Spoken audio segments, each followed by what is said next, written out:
आज आपण आपल्या शरीरातील एका अत्यंत महत्वाच्या आणि खरं तर खूप गुंतागुंतीच्या प्रणालीबद्दल बोलणार आहोत. रक्ताभिसरण संस्था. अगदी. आपल्याकडे काही नोट्स आणि क्रमिक पुस्तकांमधली काही पानं आहेत, ज्यातून आपण हे सगळं कसं चालतं हे एकदम सोप्या भाषेत समजून घेणार आहोत. हो, आणि आपला उद्देश हाच आहे की रक्त म्हणजे नेमकं काय, ते शरीरात कसं फिरतं, आणि या सगळ्यामध्ये हृदयाची भूमिका काय असते यासारख्या प्रश्नांची उत्तरं शोधणं. चला तर मग सुरुवात करूया. नक्कीच. तर सुरुवात करताना हे समजून घेऊ की सजीवांमध्ये रक्ताभिसरणाचे मुख्यत्वे 2 प्रकार आढळतात. 2 प्रकार? हो, एक म्हणजे खुली रक्ताभिसरण संस्था म्हणजे ओपन सर्क्युलेटरी सिस्टम, आणि दुसरी म्हणजे बंद रक्ताभिसरण संस्था क्लोज्ड सर्क्युलेटरी सिस्टम. अच्छा. यातला नेमका फरक काय आहे? फरक खूप मोठा आहे. खुल्या संस्थेमध्ये रक्त असं विशिष्ट रक्तवाहिन्यांमधून वाहत नाही. म्हणजे?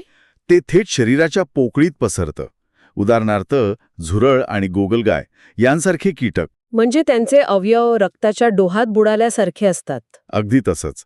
याउलट बंद संस्थेत रक्त विशिष्ट रक्तवाहिन्यांतून म्हणजे एका बंद नेटवर्कमधून वाहतं आणि शरीरातल्या प्रत्येक पेशीपर्यंत पोचतं.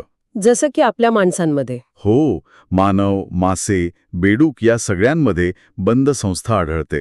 आणि मला वाटतं ह्या बंद संस्थेबद्दल बोलताना विल्यम हार्वे यांचं नाव नेहमी घेतलं जातं. अगदी बरोबर. विल्यम हार्वे यांनीच रक्ताभिसरणाचा शोध लावला. म्हणूनच त्यांना फादर ऑफ अँजिओलॉजी असंही म्हणतात. Father of angiology? हो, त्यांनी एक खूप महत्वाचा शोध लावला. तो म्हणजे शिरांमध्ये असलेल्या झडपांचा, म्हणजे वाल्व्सचा. अच्छा, या झडपा काय करतात? या झडपांमुळे रक्त फक्त हृदयाकडे परत येतं. ते उलट दिशेने म्हणजे खाली जाऊ शकत नाही. वा, म्हणजे गुरुत्वाकर्षणाच्या विरुद्ध जाऊन रक्त पाण्याकडून हृदयाकडे येतं ते ह्या झडपांमुळे. तंतोतंत. चला, आता आपण मानवी रक्ताभिसरण संस्थेबद्दल बोलूया. तिचे मुख्य घटक कोणते आहेत? मला वाटतं 3 आहेत. रक्तवाहिन्या, रक्त आणि हृदय. अगदी बरोबर. सुरुवात रक्तवाहिन्यांपासून करूया का? मला आठवतंय धमनी, शीर आणि केशवाहिन्या यात नेहमी गोंधळ होतो. हो, हा खूप महत्वाचा प्रश्न आहे. आपण एक एक करून पाहू. ठीक आहे. पहिलं म्हणजे धमनी, म्हणजे आर्टरी. या हृदयापासून रक्त शरीराच्या इतर भागांकडे म्हणजे दूर नेतात. हृदयापासून दूर. हं. आणि यात शुद्ध रक्त असतं, बरोबर, ऑक्सिजन असलेलं. सामान्यतः हो, यात ऑक्सिजनयुक्त रक्त असतं. पण एक अपवाद आहे. अपवाद? हो, फुफ्फुस धमनी म्हणजे पल्मनरी आर्टरी. ही धमनी असूनही अशुद्ध रक्त फुफ्फुसाकडे नेते. अच्छा. आणि धमन्यांची भिंत जाड असते असं म्हणतात? हो, कारण हृदयाचा दाब खूप जास्त असतो, साधारण 120 mmHg. त्यामुळे त्या जाड आणि लवचिक असतात. ओके. आता शीर म्हणजे वेन. शीर याच्या अगदी उलट. त्या शरीराच्या भागांकडून रक्त हृदयाकडे परत आणतात. आणि यात अशुद्ध रक्त असतं. सामान्यतः. पण इथेही तोच अपवाद आहे. फुफ्फुस शीर म्हणजे पल्मनरी वेन, जी फुफ्फुसांकडून शुद्ध रक्त हृदयाकडे आणते. म्हणजे नियम हा आहे की हृदयापासून दूर नेणारी ती धमनी आणि हृदयाकडे आणणारी ती शीर रक्ताच्या प्रकारावरून नाही. अगदी बरोबर पकडल्यात. आणि शिरांमध्ये रक्तदाब खूप कमी असतो, त्यामुळे त्यांच्या भिंती पातळ असतात आणि रक्ताचा प्रवाह उलट होऊ नये म्हणून त्यात झडपा असतात. त्याच झडपा ज्यांचा शोध हार्वे यांनी लावला. हो, त्याच. आणि तिसरा प्रकार केशवाहिन्या. केशवाहिन्या म्हणजे कॅपिलरीज या धमनी आणि शिरांना जोडणाऱ्या केसापेक्षाही सूक्ष्म वाहिन्या आहेत. इतक्या सूक्ष्म? हो, आणि त्यांच्या भिंती खूपच पातळ असतात, जेणेकरून रक्त आणि पेशींमध्ये वायू आणि पोषक तत्वांची देवाणघेवाण होऊ शकेल. खरं काम इथेच होतं. वाह. म्हणजे धमनी हा हायवे, शीर हा परत येण्याचा रस्ता आणि केशवाहिन्या म्हणजे छोट्या गल्ल्या जिथे डिलिव्हरी होते. उत्तम उदाहरण आहे. आता या रस्त्यांवर धावणाऱ्या वाहतुकीबद्दल बोलूया, म्हणजे रक्त.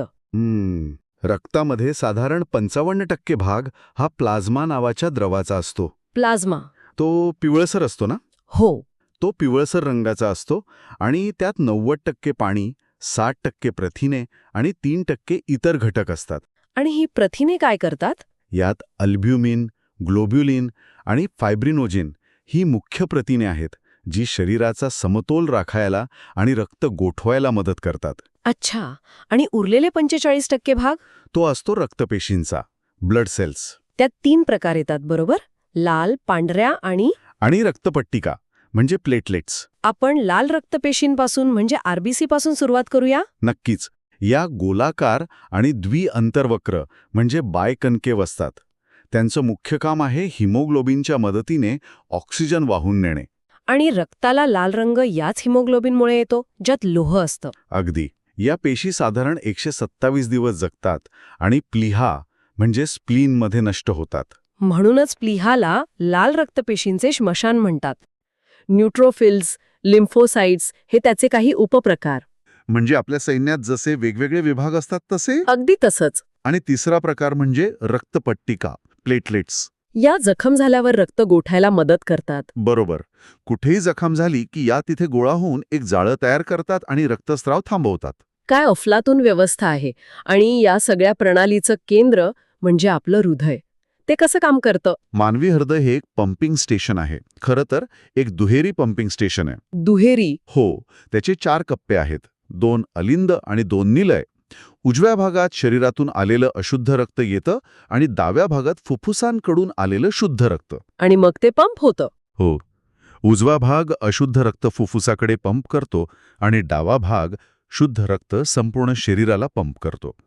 हे दोन्ही पंप एकाच वेळी काम करतात. आणि हृदयाचे ठोके ते एका विशिष्ट लयीत होतात. त्याला कार्डियाक सायकल म्हणतात. आणि हे चक्र पूर्ण व्हायला फक्त 0.8 सेकंड लागतात. फक्त 0.8 सेकंड? हो. त्यात अलिंदाचे आकुंचन 0.1 सेकंड, निलयाचे आकुंचन 0.3 सेकंड आणि संपूर्ण हृदयाचे प्रसरण म्हणजे आराम 0.4 सेकंद चालतं. म्हणजे आपलं हृदय प्रत्येक ठोक्याला 0.4 सेकंड आराम करतं. हो. म्हणूनच ते आयुष्यभर न थकता काम करू शकतं. आपण अनेकदा ब्लड प्रेशर किंवा रक्तदाब याबद्दल ऐकतो. तो नक्की काय आहे? रक्तवाहिन्यांमधून वाहताना रक्ताने त्यांच्या भिंतींवर टाकलेला दाब म्हणजे रक्तदाब. आणि तो 2 आकड्यांमध्ये मोजतात. 120, 80 असं काहीतरी. बरोबर. वरचा आकडा 120 हा सिस्टॉलिक दाब आहे, म्हणजे हृदय आकुंचन पावत असतानाचा दाब.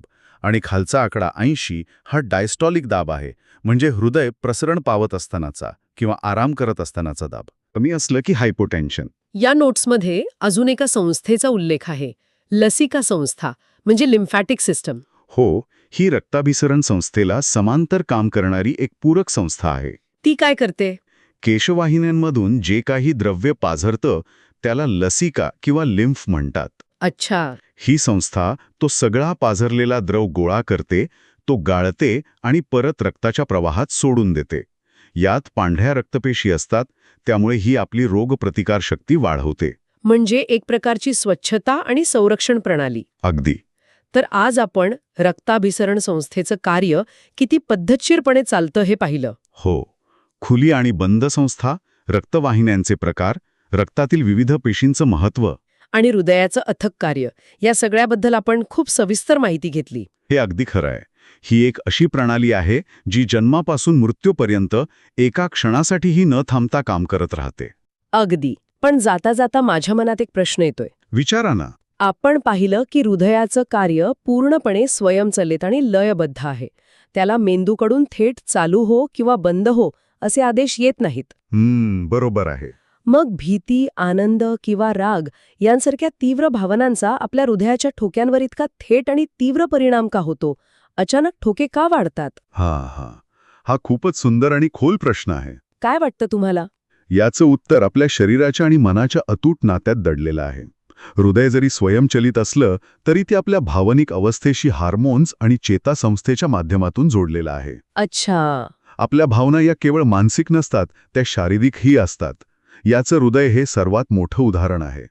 आपलं मन आणि शरीर हे 2 वेगळे घटक नसून एकाच अस्तित्वाचे 2 पैलू आहेत, यावर विचार करायला लावणारा हा मुद्दा आहे.